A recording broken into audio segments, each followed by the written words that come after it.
Making money is going to get harder from here on out. To understand why, you have to see the 4 deep structural changes now reshaping China's economy. Not long ago, I went back to my hometown and had a long conversation with a relative who works in traditional manufacturing. About 10 years ago, he opened a small hardware factory in the local area. Back then, with courage, stamina, and a willingness to work harder than everyone else, he quickly built a fortune worth well over 10 million yuan. But over the past 2 years, he has been living on the edge of losses almost every single day. And this is not an isolated case. If you have ever visited the manufacturing clusters in southern China, you have probably seen it for yourself. Factories that once ran at full speed, day and night, are now shut down, locked up and gone. When people say, money is really hard to make this year, many still comfort themselves with the same illusion. They think this is just a bad stretch, and that once the economy warms up again, the old opportunities will come back. Forget that fantasy! Money is not harder to make because of a small bump in the business cycle. It is harder to make because the underlying operating logic of China's economic machine has changed in a fundamental and irreversible way. If you are still trying to make money with old assumptions, old instincts, and an old mental model, while playing in a completely new version of the game, you may get wiped out overnight. So today, let's zoom out and raise the level of analysis. Let's look at this from 4 foundational angles: the shift in the means of production, the restructuring of production relations, the reversal of macro leverage, and the shock of artificial intelligence. Only then can we understand the brutal truth behind why money feels so much harder to earn. The first truth is the transfer of the means of production. Traditional assets are losing value fast, while the real means of production have already been captured by digital platforms. In the China of the past 20 or 30 years, what counted as the means of production? A good location, a factory building, machinery. If you secured a great retail spot in a city center or borrowed money to buy a few machines, you controlled productive assets. Customers would naturally come to you, and you could earn strong profits. But that is no longer the game. Today, physical space is being crushed by digital space. So what are the core means of production now? Traffic data and algorithms. Look at a traditional restaurant owner today. You may spend millions renovating your store and hire the best chef in town, but in front of food delivery platforms, review platforms, and short video local commerce platforms, you are really just one supply node inside a much larger algorithmic system. The customers are not in your hands. They are in the platform's hands. To get traffic, you have to buy visibility from the platform, join discount campaigns, and hand over commissions of 15%, 20%, or sometimes even more. You carry all the heavy cost yourself: rent, payroll, ingredient waste, utilities, and daily operating pressure. You wake up early, go to bed late, and work yourself to exhaustion. Then one day you realize that most of what you earn goes to the landlord first, and whatever margin remains gets taken by the platform that controls the traffic. Once traffic data and algorithms become the core means of production, most real world business owners are no longer true owners in any meaningful sense. They are high-level laborers working for the platform. The second truth is the restructuring of production relations. You thought you gained freedom, but in reality, you lost bargaining power. Today, flexible employment has become a huge part of the labor force. Delivery riders, ride-hailing drivers, live stream sellers, freelance writers, and countless other gig workers now fill the system. On the surface, this looks like progress. No boss, flexible schedule, work more if you want more, work less if you want less. It sounds free, but from the perspective of system design, this is often a brutal transfer of risk. In the traditional employer-employee relationship, yes, the company took a share of the value you created, but it also provided a safety net, a base salary, social insurance, work equipment, injury compensation, and administrative support. In today's platform-based labor model, the platform uses software and algorithms to remove that employment relationship almost entirely.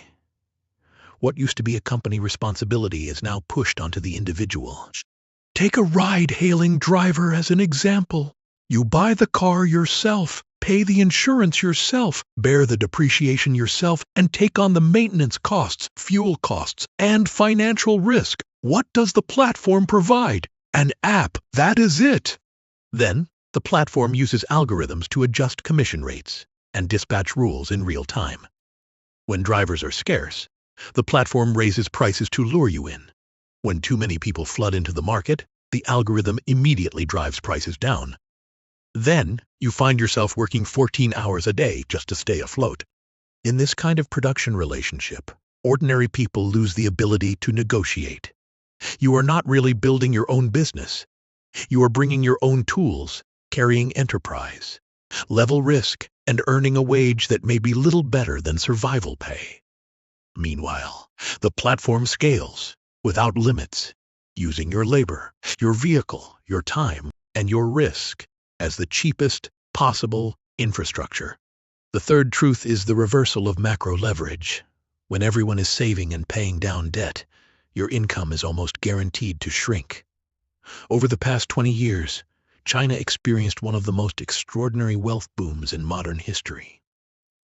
But if you break that boom down carefully, a very large part of that wealth was not created purely through productivity. It was borrowed into existence. In economics, there is a concept called balance sheet expansion.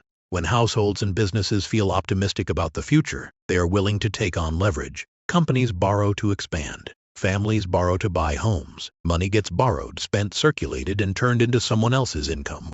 The whole system starts to move like a boiling pot. Money changes hands quickly, and opportunities seem to appear everywhere. But now the underlying code has switched. We have moved from balance sheet expansion to balance sheet contraction. People are no longer eager to add leverage. They are trying to reduce it. Households are saving more. They are less willing to buy homes. They are less willing to spend carelessly. Many are trying to pay down mortgages early. Why? Because the asset side of the balance sheet, things like housing and stocks, has weakened, while the liability side, what you owe the bank in principal and interest, has not disappeared at all. So both businesses and households are shifting from one goal to another. The old goal was profit maximization. The new goal is debt minimization. And here is the harsh consequence. One person's spending is another person's income. When businesses stop investing in new projects and households cut back on upgrades, dining out, and non-essential services, money does not vanish. It simply stops moving. It sits in bank accounts instead of circulating through the economy. And when the water in the pool stops flowing, the people downstream feel the drought first. That is why money feels harder to make. The fourth truth is the collapse of skill value. What you call 10 years of experience is now being challenged by a subscription that costs less than a dinner. For a long time, the most stable path for ordinary people to move upward was clear. Get into a good university, learn a solid skill, and build a respectable career. Accounting, legal support, junior programming, illustration, copywriting, design, translation. If you mastered one of these skills, you could at least secure a decent seat on the train to the middle class. But the rise of generative artificial intelligence has rewritten the pricing model for mental labor. Tools like ChatGPT, Sora, and other AI systems are not just new software. They are changing what employers are willing to pay for. I know a business owner in cross-border e-commerce whose team once had 5 language specialists and 3 graphic designers. This year, he eliminated most of those roles and kept only one person who is exceptionally good at using AI tools and writing effective prompts. With the help of AI, that one person can now produce product images and multilingual marketing copy at a level of speed that used to require an entire team. The output is several times higher, while the software cost is only a small monthly subscription. That is the core truth of AI. It pushes the marginal cost of standardized, repetitive mental labor closer and closer to zero. So if your work can be clearly defined, turned into a repeatable workflow, and evaluated by fixed rules, then your experience may not be as defensible as you think. If your expertise is mostly a polished memory of procedures and patterns, then in the eyes of a cost-conscious employer, your market value is already drifting downward toward the electricity bill of a server.